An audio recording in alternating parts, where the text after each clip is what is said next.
All right, back for another beer review, and today is Wednesday, which of course means it's time for another Western New York Wednesday here on the channel.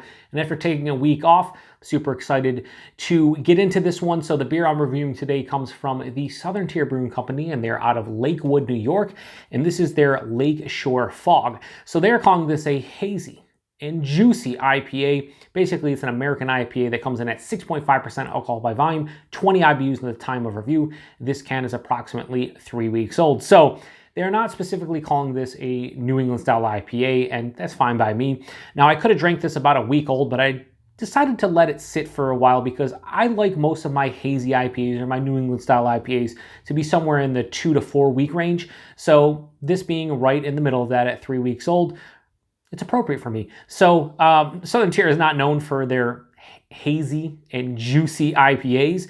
They've been, releasing some here and there, but I saw this show up and I was like, you know what, time to get into it. Now, I went to the website and whatnot. They say this is going to be year-round starting this year. So everybody should see this if you get Southern Tier, and I'd imagine it's going to should be quite fresh if they're rotating their stock properly at whatever bottle shop you go to. So yeah, I can't wait to get into this one. Let's give it a go. I have the Southern Tier, proper glassware hashtag. I don't know about that hashtag still.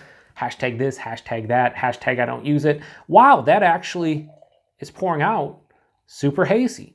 It's hazy, baby. Wow, yeah, no, let's go this way. I don't know what I'm doing. So wow, that looks like straight up like a very light orange juice. That is, I don't know how that's gonna come off on camera, but this is super vibrant, like straight on neon yellow. Like it is definitely yellow with a little bit of orange in there, but super vibrant. Like that's crazy. It's like glowing in the glass.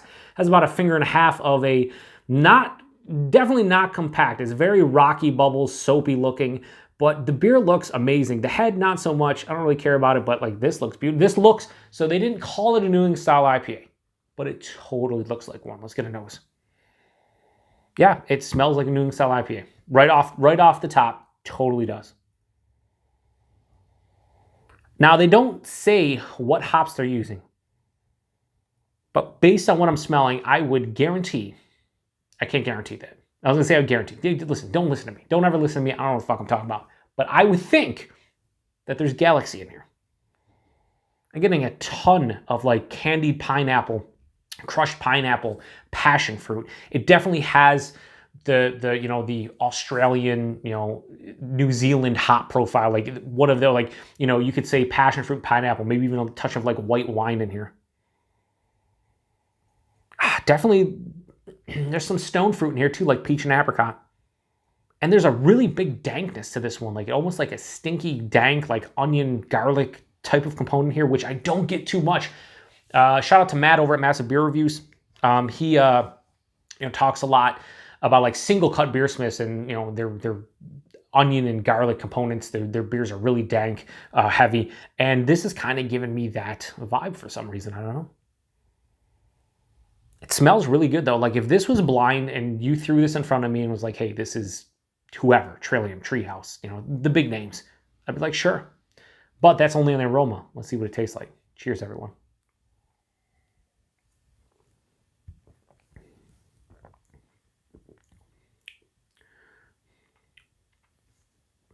That's pretty good. That's pretty fucking good. First thing I can say is the dank character definitely carries over in the taste. Real big, dank, almost green character. There's almost like that green astringency hop burn on this one at 3 weeks old. Yeah, so right up front, body on this one's lower side of medium body, 6.5%. That's cool. The mouthfeel, here's where this one loses me a little bit if you're talking about the big boys and like the top tier New England style IPA producers. Again, they don't call this a New England style IPA, but Hazy and Juicy IPA, look at the beer. I mean, yeah, the mouthfeel isn't there for me. It's a little bit too crisp. There's a little bit too much carbonation. It doesn't have that soft, smooth. You want that soft, smooth, almost creamy characteristic. At least I do from New England style IPAs. It's nice though, like the mouthfeel's fine. It's good. It's just not to that level. So the mouthfeel loses me a little bit from thinking it is one of those bigger producers, like if I was doing it blind. But the taste is good. Like, I cannot fault this as far as the taste goes. Crushed pineapple. There's definitely passion fruit, peach, apricot, a little bit of like zesty citrus character, a little bit of like a white grapefruit, maybe just a navel orange type of thing going on. A dankness that is omnipresent. It finishes semi-dry, a little bit to the sweeter side to kind of know you're drinking a hazy and juicy and 20 IBU beer. I don't know, mess. Man, this is pretty solid. Like, for a year-round offering from Southern Tier that you can get in your neck of the woods, if you get, obviously, Southern Tier, and so many places do now. I don't remember what I paid for this, but let's say a 4-pack of this is $10 to $12. It's worth it. It's a good beer. Like, I drink it out of the wrong side too, not even showing the Southern Tier logo. What am I doing?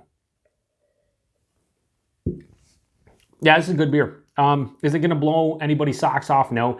If you've drank, top tier New England-style IPAs, wherever you are in the country, wherever you are in the world, I'm sure you have New England-style IPA producers, breweries that do a better job than this. But for something that is made on, like, this is mass produced. This is, Southern Tier is a big brewery, and wherever they distribute, you can probably pick this up. It's year round.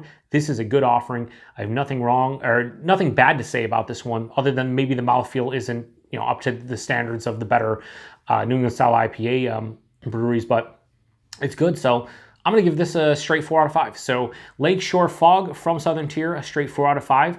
Nothing really bad to say about this one. I'll probably pick this up again at some point later this year, just because it is year round. And if you see this in your neck of the woods, or you've had this before, let me know what you think about it, because I'm not like blown away by it, but like, it's just a really good beer. It's kind of like when I first had Samuel Adams New England style IPA. I thought that was pretty good, and I know a lot of people out there liked New Belgium they're offering, or Sierra Nevadas. For me, I thought Sam Adams was pretty good, and I feel like this one's probably better than that. So I really do enjoy this one. 4 out of 5. Good beer.